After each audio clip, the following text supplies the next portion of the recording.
کێشەی ئاو لە ناوچەکە بەتایبەت لە نێوان هەر چوار وڵاتی عێراق، ئێران، تورکیا، سووریا و بەتایبەتتر بڵێم لەسەر لە نێوان تورکیا عێراق و ئێران عێراق کێشەیەکە بەڕاستی خەریکە پێێنێتە قۆناغی زۆر مەترسیدارەوە هەرێکە لە ئێران و لە تورکیا لەسەر گەورەترین شادەماری ڕووبارە هاوبەشەکانی نێوان هەرسێ وڵات خەریکی دروستکردنی چەندین بەنداوی زەبەلاحن، خەریکی ژێر ئاوخستنی دەیان شارستانیەتن کە مرۆڤایەتی هەزارەها ساڵە پێوەی نازی کردەوە لەگەڵی ژیاوە، خەریکی گرتنەوەی ژیانن، خەریکی وشکردنی ژیانن لە نەتەوەکانی ئەم ناوچەیە، خەریکی دروستکردنی دیوارێکی کۆنکرێتی مێژووین لە نێوان کللتور و ئاین و هەموو پێکهاتەیەکی هاوبەشی خەڵکانی ئەم ناوچەیە. بەڕاستی ئەوەی ئێران و تورکیایکەن ئەمڕۆ دوورە لە هەموو پرەنسیپێکی ئاینی دینی کۆمەڵایەتی، هەموو پرۆنسیپێکی مرۆڤایەتیەوە و حتا ئەو بەنداوانی کە دروستەکرێت پێم وایە تەواوی مافی ئەوەی کە گیان لەبەر بێت چ بە ئاژەڵەوە چ بە ڕووەکەوە چ بە مرۆڤایەتیەوە هەموو ژێرپێ ئەخرێت لەناو دوو وڵاتەوە بە ناوی سیاسەتی ئاویەوە.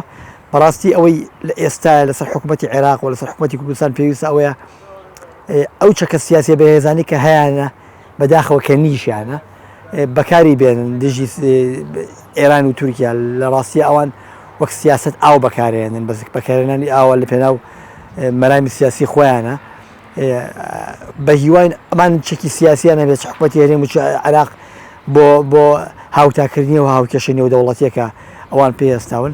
حکوومەتی ئێران و حکوومەتی تورکیا بە دروستکردنی ئەم بەنداوانە لەسەر ڕێڕەوی هەردوو ڕووباری با بڵێن دیژلە و فرات و لە ئێرانیش لەسەر ڕووباری سیروان و زەی بچووک بەڕاستی کارەساتی زۆر گەورە ئەنێنەوە لە عێراقا. ئێمە زانین لە 150 ئاوی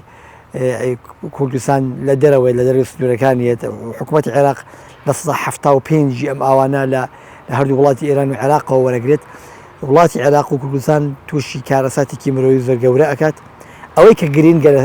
لە ئێستاە بۆ ئێستا کاری گرنگ لەسەر ئێمە و لەسەر حکوومەتی هەرێمی کوردستان و بەتایبەتتر لەسەر حکوومەتی عێراق ئەوەی ئێمە دەست بگرین بەو ئاوەوە کە هەمانە بەڕاستی چۆن ئەو ئاوە بەڕێوەبەرین کە ساڵانە لە ڕێی دابارین و لە دەستمانەکەوێت لە ڕێگەی ئیدارەدانێکی باشەوە، لە ڕێگەی پیس نەکردنی سەرچاوەکانی ئاوەوە، لە ڕێگەی هۆشیارکردنەوەی هاوڵاتی لە بەکارهێنانی ئاو. هەموو ئەمانە پلانگەلێکی باشن بۆ تا ڕادەیەک ساڕێژکردنی بەشە لەو برینەی کە ئەکەوێتە جەستەی ژینگی عێراق و هەرێمی کوردستان. بەڕاستی مەترسی هەرە گەورە لەسەر ڕووبارەکانی عێراقن کە داخلی خاکی عێراق بێ لە تورکیاوە لەسەر دیجلە دەیان سەد دروست کراوە، لە ئێران لەسەر ڕووباری سیروان و لەسەر زەی بچووک کە ئەمانە شادەماری ژیانن کە داخلی زەویەکانی عێراق بن بە خاکی کوردستانە تێپەڕن. ئەوەیە کە ژیانی خەڵک و ئەو بەنداوانشی لە کوردستان دروستکەەوە هەرچەند ئێمە هەتا ئەو پەڕی لەگەڵ دروستکردنی بەنداونین، چونکە لە ئەساسە بەنداوبوونی نەبووە، ڕۆژگاری هەبووە، خەڵک لە دیار بەکرەوە، خەڵک لە عەنتابەوە لە ڕێڕەوی فرات و دیجلەوە بە بەلەم هاتووە بۆ بەغەداد بەبێ چونکە ئاو سنوور ناناسێت لە ڕاستیە بەبێ هیچ لەمپەرێک گەشتۆتە بەغداد لەو ڕووبارانەی ئێرانەوە دار بڕاوەتەوە بە کێشە بە سنوورات تێپەڕ بووە. ئێستا بە ناوی ئاسایشی نەتەوەیەوە، بە ناوی ئاسایشی ئابوووریەوە دروستکردنی ئەم بەنداوانە، گرتنەوەی ڕێڕەوی ئەم پوشکردنی ڕێڕەوی ئەم ڕووبارانە و بدابڕینیان لە خەڵکی ناوچەکە. بەڕاستی خەڵکی ناوچەکە ئەتوانم بڵێم میلەتگەلێکی هاوبەشین، ئەمانە سنووری سیاسی جیایکردونەتەوە چ لە تورکیاوە چ لە ئێران و لەگەڵ عێراق، ئەمانە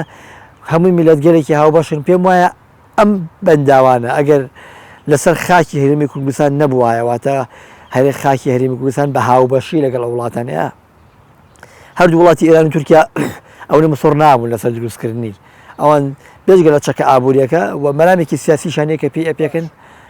بەڕاستی کارەساتێکی گەورە ئەنێتەوە. پلانی استراتیژی بەڕاستی ئەبوو ئەمان کارتی سیاسی زۆر بەهێزیان هەبووە لە دژی ئێران و تورکیا، چونکە بەداخەوە ئێستا عێراق لە لووتکەی داماوی سیاسەتی خۆیان ژیت، هیچ کارتێکی نییە ڕێکێشە، هیچ وەرەقەیەکی مفاوەزاتی ئەو وەرەقە مفاوەزاتانیش هەی بووە ساڵانی پێشوو مفاوەزاتی عێراقی هەبووە لەسەر سەدی ئەلیسۆ لەسەر ئەو بەنداوانە. بەڕاستی مفاوەزات گەلێکی زۆر لاواز بووە حکوومەتی عێراقی لەسەر مێزی گفتوگۆ وەرەقەکانی خۆی دۆڕاندووە حکوومەتی هەرێمی کوردستانیش بەداخەوە کە نیەتی ئەوەیە پلانی تۆکمە ئەوەیە ئێمە دەست بگرین بەو ئاوە هەمان بێت ئیدارەی گشتی ئیدارەی تۆکمە بەڕێوەبردننی جددی ئەوەی کە لە پلانە هەرە باشەکان هوشارکردنەوەی هاوڵاتی لە ژەهراوی نەکردنی ئەو چونکە ئێمە بێنە بەرچاوی خۆمان ئێمە ئەگەر ئێستا ئێران و تورکیا هەموو ئەو ئاوەی بە لێمان گیراوەتەوە بەری بنەوە بۆمان خۆ ئێمە پلانی جدیمان نییە بۆ بەڕێوەبەرنی خۆ ئێمە هێشتا پلانی سەرتاسەریمان نییە بۆ پیس نەکردیم ئەوانە لەبەرەوە پێم وایە ئەم دوو خاڵە تا ڕادێک هەنگاوێکی باشن بۆ سەقامگیرکردنی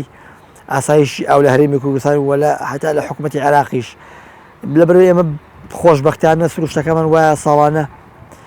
ڕێژێکی باش لە دابارین لە وڵاتەکەمان ئەبارێت ئەمە بۆ خۆی دەستکەوتە بەڕاستی ئەو بەندەوانەی کە هەمانە تازە هەر دروست کراون ئەمری واقعە ئەو ئەوەی تایەتی باش ئیدارە بدرێت پیس نەکرێت هەوڵاتی هۆشار کرێتەوە ئەمانە ئەتوانم بڵێم کاردگەلێکی باشن بەدەست حکوومەتی هەرێمی عێراقەوە ئەو سیاسەتی ئێران و تورکیا گرتوانێتە بەر سیاسەتێکە ئەوان حەفکەیان نەخژێر ئاخست کە 12,000 ساڵ تەمەنێتی بتپەرستی تیا کراوە جوولەکەی تیا بۆ مەسیحی تیا بۆ مسلمانی تیا بۆ عنی ئەوانە دژی هەموو ئاینەکەن هەموو نەتەوەیەکەن ئەوان گوێنیان ئەوان کۆسەی هەجیج نقم ئەکەن کە شوێنەوارێکی زۆر مێژووی و گەشتیاری و هەموو شتێکە بەڕاستی بەشێکە لە داگیرکاری بەڵام بەمانایەکی تەرجەمە کراوە تەرجەمە کراوە داگیرکاریە لە وڵاتی خۆیان وێرانکردنی سروشتە بۆ دووپاتێکم وەگەر ئەمانە لە خاکی کوردستانە نەبووە ئەو بەنداوانە هەرگیز بەو جۆرە جێبەجێ نەئەکرا بەداخەوە کە بەو جۆرە کەوتۆتەوە.